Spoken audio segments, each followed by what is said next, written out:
Assalamualaikum warahmatullahi wabarakatuh. Perkenalkan, nama saya Iftar Taila, NIM 19000180099 dari kelas B.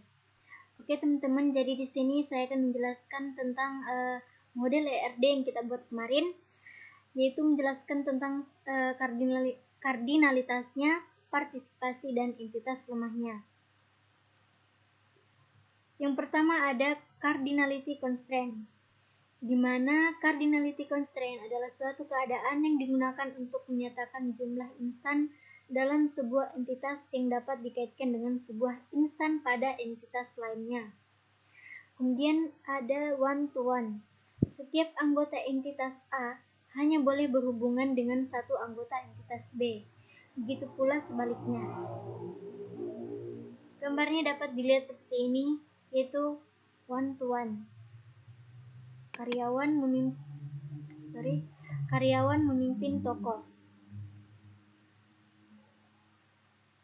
Kemudian ada one-to-many. Setiap anggota entitas A dapat berhubungan dengan lebih dari satu anggota entitas B, tetapi tidak sebaliknya. Gambarnya juga dapat dilihat seperti ini.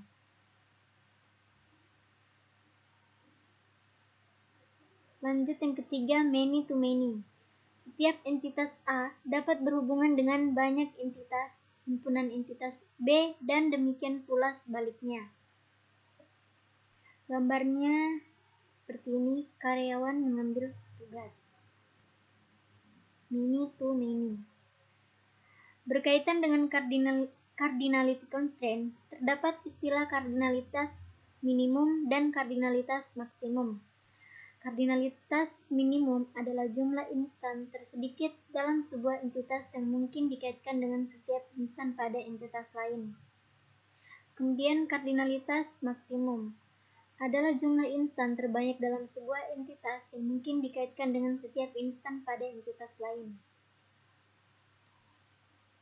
Gambarnya dapat dilihat seperti ini, minimum dan maksimum.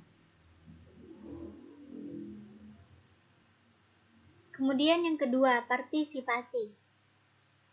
Partisipasi atau participation constraint merupakan sebuah batasan yang menjelaskan apakah keberadaan suatu entiti tergantung pada hubungannya dengan entiti lain. Total participation, keberadaan suatu entiti tergantung pada hubungannya dengan entiti lain.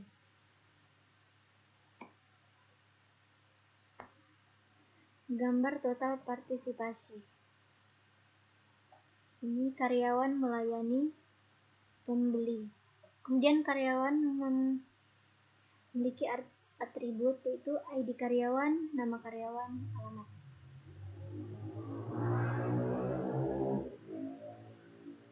Jadi memiliki dua entitas, karyawan dan pembeli. Di sini juga pembeli memiliki atribut, yaitu ID pembeli, nama pembeli, dan juga alamat. Partial participation, keberadaan suatu entiti tidak tergantung pada hubungannya dengan entiti lain. Gambar partial partisipasi. Memiliki satu entitas. Karyawan, kemudian sini koordinat. Karyawan juga memiliki atribut, ID karyawan, nama karyawan, dan juga alamat. Jadi di sini satu.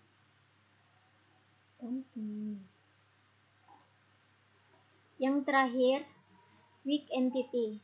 Weak entity adalah suatu entity di mana keberadaan dari entity tersebut tergantung dari keberadaan entity lain.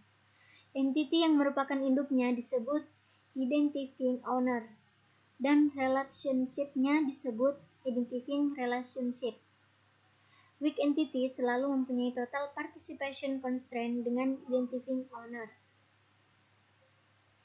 Gambarnya seperti ini, entitas dan entitas lemah. Oke teman-teman, terima kasih banyak. Itulah penjelasan dari saya tentang kardinalitas dan juga partisipasi dan juga entitas lemah. Kurang dan lebihnya dari saya, mohon maaf. Assalamualaikum warahmatullahi wabarakatuh.